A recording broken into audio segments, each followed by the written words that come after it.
ആർത്തവ സമയത്തുണ്ടാകുന്ന ശാരീരിക വിഷമതകൾ മൂലം ബുദ്ധിമുട്ട് അനുഭവിക്കുന്ന ഒരുപാട് പേർ നമ്മുടെ ഇടയിലുണ്ട്. എന്തൊക്കെയാണ് ആർത്തവ സമയത്തുണ്ടാകുന്ന ബുദ്ധിമുട്ടുകൾ എന്ന് നമുക്ക് നോക്കാം. ആർത്തവ സമയത്ത് ഏറ്റവും പ്രധാനമായി ഉണ്ടാകുന്ന ബുദ്ധിമുട്ട് എന്നത് മെൻസ്ട്രൽ പെയിൻ അഥവാ വേദനയാണ്. ഈ വേദന ഏറ്റവും പ്രധാനമായി ഉണ്ടാകുന്നത് അടിവയറ്റിലാണ്. അതുകൂടാതെ തുടയിടക്കുകളിലും പുറം ഭാഗത്തും വേദന ഉണ്ടാകും. ഈ വേദനയോടൊപ്പം തന്നെ ഛർദ്ദിക്കാനുള്ള തോന്നൽ അഥവാ ഓക്കാനം, മറ്റു ചിലരിൽ വയറിളക്കം, കൂടുതൽ പേരിലും നല്ല ക്ഷീണം, അതായത് ഒരു ജോലിയും ചെയ്യാൻ പറ്റാത്ത വിധത്തിലുള്ള ക്ഷീണം ഉണ്ടാകുന്നതാണ്. ഇത്രയും ലക്ഷണങ്ങളാണ് പൊതുവിൽ ശാരീരിക ബുദ്ധിമുട്ടുകൾ, ആർത്തവ സമയത്തുണ്ടാകുന്ന ശാരീരിക ബുദ്ധിമുട്ടുകൾ എന്ന ഗണത്തിൽ പെടുന്നത്. ഇതിൽ മെൻസ്ട്രൽ പെയിൻ എന്നത് ഉണ്ടാവാൻ ഏറ്റവും പ്രധാന കാരണം പ്രോസ്റ്റാഗ്ലാൻഡിൻ എന്ന രാസവസ്തുവാണ്. ഈ പ്രോസ്റ്റാഗ്ലാൻഡിന് കാരണമാണ് ഗർഭാശയത്തിന് കൂടുതൽ സങ്കോചം ഉണ്ടാകുന്നത്. ആർത്തവ സംബന്ധമായ ബുദ്ധിമുട്ടുകളിൽ ഏറ്റവും പ്രധാനം ലോവർ അബ്ഡമിനൽ പെയിൻ അഥവാ അടിവയറ്റിലെ വേദനയാണ്. ഇതിന്റെ കൂടെ തന്നെ നടുവിനും ഇടുപ്പിന്റെ വശങ്ങളിലും തുടയിടുക്കുകളിലും വേദന ഉണ്ടാകുന്നതായി കാണാം. പിന്നെ അടുത്ത ലക്ഷണം എന്നത് ഓക്കാനം അഥവാ ഛർദ്ദിക്കാനുള്ള തോന്നലാണ്. ഛർദിയും കാണപ്പെടുന്നു. പിന്നെ ഏറ്റവും കൂടുതലായി ഉണ്ടാകുന്നത് വയറിളക്കമാണ്.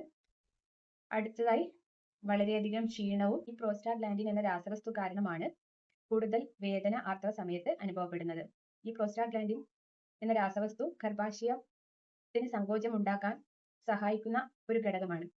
ആർത്തവ സമയത്ത് രക്തം പുറന്തള്ളാൻ ഗർഭാശയം സങ്കോചിച്ചേ മതിയാവും, അതായത് ചുരുങ്ങണം.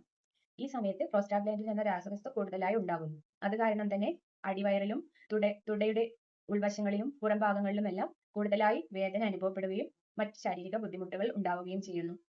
അഥവാ വേദനയെ ഡിസ്മെനോറിയ എന്ന പേരിലാണ് സൂചിപ്പിക്കുന്നത്. ഈ ഡിസ്മെനോറിയ രണ്ട് തരത്തിലുണ്ട്. ഒന്നാമത് പ്രൈമറി ഡിസ്മെനോറിയ, അതായത് മറ്റു ഗർഭാശയ സംബന്ധമായ മറ്റു അസുഖങ്ങൾ ഇല്ലാതെ തന്നെ ഉണ്ടാകുന്ന മെൻസ്ട്രൽ പെയിൻ. അതായത് കൂടുതൽ പേരിലും ഗർഭാശയ സംബന്ധമായ യാതൊരു അസുഖങ്ങളും ഉണ്ടാവില്ല.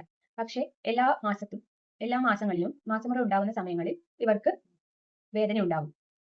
ഇങ്ങനെയുള്ള ഡിസ്മെനോറിയയാണ് പ്രൈമറി ഡിസ്മെനോറിയ എന്ന് പറയുന്നത്. രണ്ടാമത്തേത് സെക്കൻഡറി ഡിസ്മെനോറിയ അഥവാ ഗർഭാശയ സംബന്ധമായ മറ്റ് അസുഖങ്ങൾ കാരണം പീരീഡ്സിന്റെ സമയത്ത് ഉണ്ടാകുന്ന വേദന. ഇതിൽ എൻഡോമെട്രിയോസിസ് തുടങ്ങിയ അസുഖങ്ങൾ, ഫൈബ്രോയിഡ് തുടങ്ങിയ അസുഖങ്ങൾ ഒക്കെ ഉൾപ്പെടുന്നു. മറ്റ് അസുഖങ്ങൾ ഉണ്ടാകുന്നത് മൂലം ഗർഭാശയത്തിനുണ്ടാകുന്ന പ്രശ്നങ്ങൾ കാരണം പീരീഡ് സമയത്ത് വേദന ഉണ്ടാകും. ഇതിനെ സെക്കൻഡറി ഡിസ്മെനോറിയ എന്ന് പറയുന്നു. ഇത് സെക്കൻഡറി ഡിസ്മെനോറിയ പരിഹരിക്കാൻ അതാത് അസുഖങ്ങൾക്കുള്ള ചികിത്സ തേടേണ്ടത് വളരെ അത്യാവശ്യമാണ്. പ്രൈമറി ഡിസ്മെനോറിയയിൽ അവർക്ക് ഗർഭാശയ സംബന്ധമായ മറ്റ് അസുഖങ്ങളൊന്നും ഉണ്ടായിരിക്കില്ല. അങ്ങനെയുള്ള ഡിസ്മെനോറിയയെ നമുക്ക് ചില കാര്യങ്ങൾ ശ്രദ്ധിച്ചാൽ കുറച്ചു കൊണ്ടുവരാൻ കഴിയും. അതിൽ ഏറ്റവും പ്രധാനം എന്നത് ഒരു റെഗുലർ ആയിട്ടുള്ള എക്സസൈസുകൾ ചെയ്ത് ശരീരത്തെ ഒന്ന് ടോൺ ചെയ്ത് വെക്കുക എന്നുള്ളതാണ്. മിതമായ തരത്തിലുള്ള എക്സസൈസ് ദിവസവും ശീലമാക്കുക. പശ്ചിമോത്താനാസനം, ഫലാസനം തുടങ്ങിയ യോഗ ശീലിക്കുന്നത് ഇതുപോലെയുള്ള പീരീഡ്സ് സംബന്ധമായിട്ടുള്ള വേദനകളെ കുറക്കാൻ വളരെയധികം സഹായിക്കുന്നു.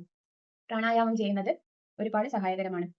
അതുപോലെ പീരീഡ്സ് ഉണ്ടാകുന്ന ദിവസങ്ങളിൽ ലഘുവായതും അപ്പോൾ ഉണ്ടാക്കിയതുമായ ചൂടുള്ള ആഹാരം തന്നെ കഴിക്കുകയും കോഫി മുതലായ പാനീയങ്ങൾ, നിക്കോട്ടിൻ അടങ്ങിയ മറ്റു വസ്തുക്കൾ തുടങ്ങിയവയുടെയൊക്കെ ഉപയോഗം കുറക്കുന്നത് പീരീഡ് സംബന്ധമായ വേദന കുറക്കാൻ സഹായകരമാണ്. ദിനചര്യയിൽ പിന്നെ ചെയ്യാൻ പറ്റുന്ന ഒരു കാര്യം എന്നത് അടിവയറിലും പുറംഭാഗത്തും ഇടുപ്പിന്റെ ഭാഗങ്ങളിലും മൈൽഡായിട്ടുള്ള ചെറിയ രീതിയിലുള്ള ചൂട് വെക്കുന്നതും മസാജ് കൊടുക്കുന്നതും ആർത്തവ സമയത്തുണ്ടാകുന്ന വേദനയെ കുറക്കാൻ വളരെയധികം സഹായിക്കുന്നു.